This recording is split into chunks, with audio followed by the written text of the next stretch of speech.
vulnerable to attack.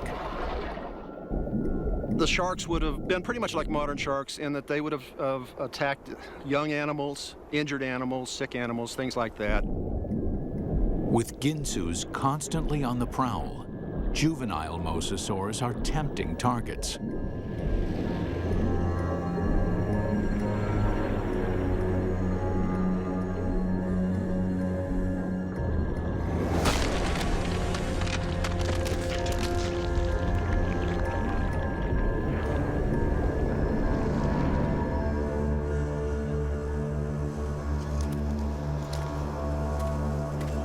For years, scientists in the field found strange fossil remains of mosasaurs. Jaws with the teeth dissolved away, partial skulls, and bones that appeared etched by acid. Where these remains came from was a mystery. And then they figured it out. Shark puke. The sharks would kill a small mosasaur, eat it, but they would regurgitate portions of the thing that had the teeth in it and some of the heavier bones. This is a group of bones, all that remains of a small mosasaur that was eaten by a shark. Ginsus prey on mosasaurs that are sick or injured. When the sharks sense vulnerability, they close in for the kill.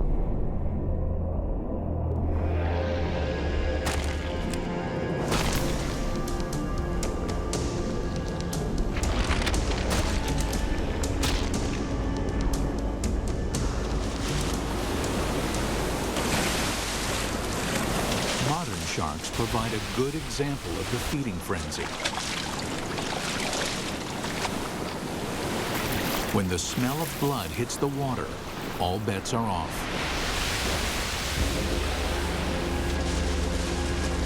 But as mosasaurs evolve and become bigger, the tide of this battle begins to turn. Everything, including ginsu shark, goes on the menu.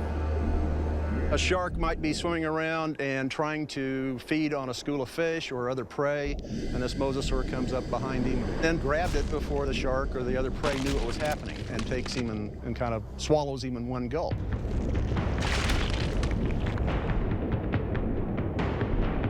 Scientists even suspect a giant mosasaur could scare off a school of sharks, stealing their hard-earned prey.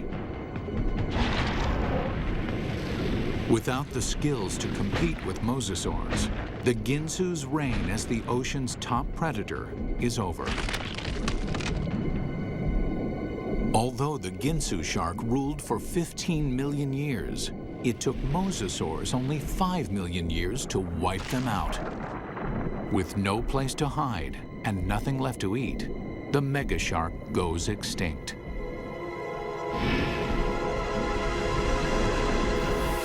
Next, the mosasaur would face off against one of the largest predators to ever roam the ocean's depths.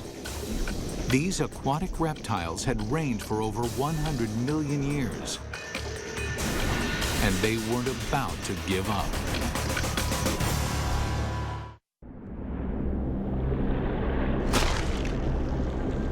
"82 million years ago, the mosasaur knocks off its prime competition, the ginsu shark.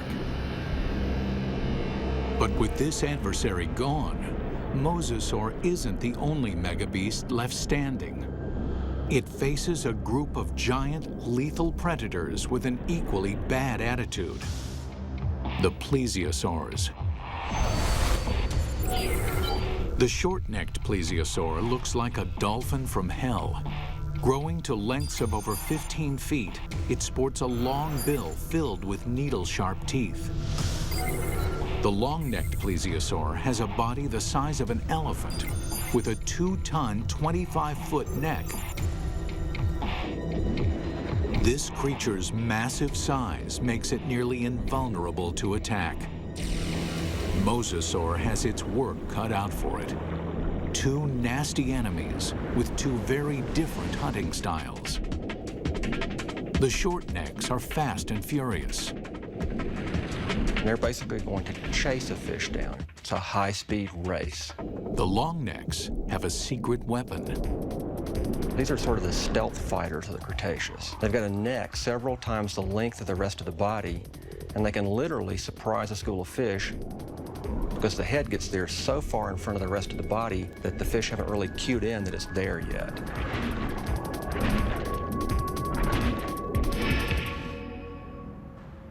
Mosasaurs developed the skills to battle both these foes. The short-necked plesiosaurs are fast, just not fast enough.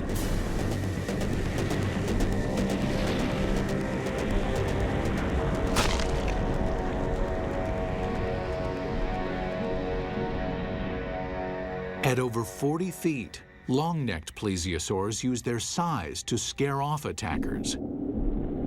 But the wily mosasaur turns its opponent's former advantage into an opportunity. It attacks the most vulnerable target. This is not an easy kill. The massive neck weighs 2 tons and is held together by steel-like ligaments, bones, and muscles. But Mosasaur can generate enough torque to render this superstructure useless.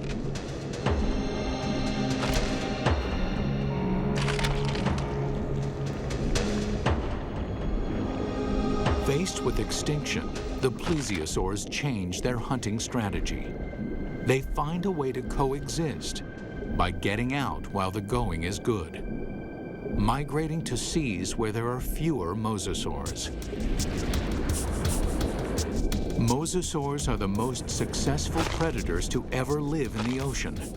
In the course of 5 million years, they simply annihilate their competition. Mosasaurs rule the seas.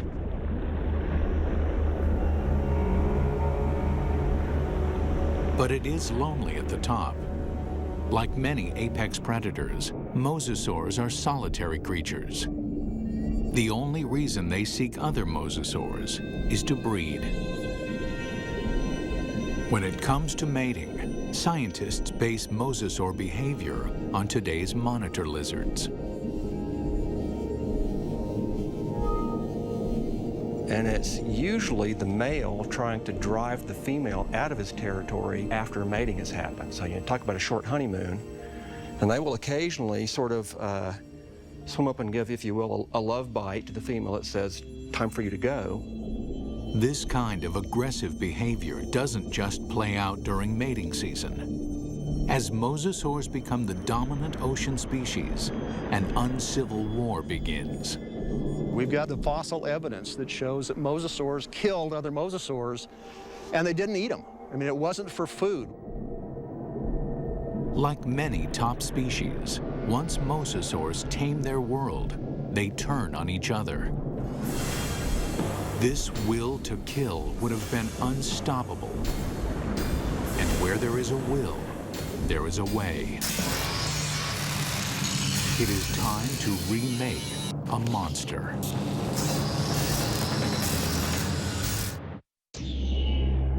Mosasaur is born and bred to be a predator. But being the best hunter on the block doesn't always mean success. The seas are teeming with well-armed monsters willing to fight for the same thing: food. But this megabeast has an edge: a big mouth. We've got an animal here. He doesn't chew you to pieces, he just swallows you in one chunk. Successful predators are efficient predators, and mosasaurs define efficiency. They were able to feed on large prey items, got a lot of energy with not a lot of energy output, and that made them mega predators in a very short time. The biggest advantage was their skull. Once you were in this trap, there was no way out except to go down the throat.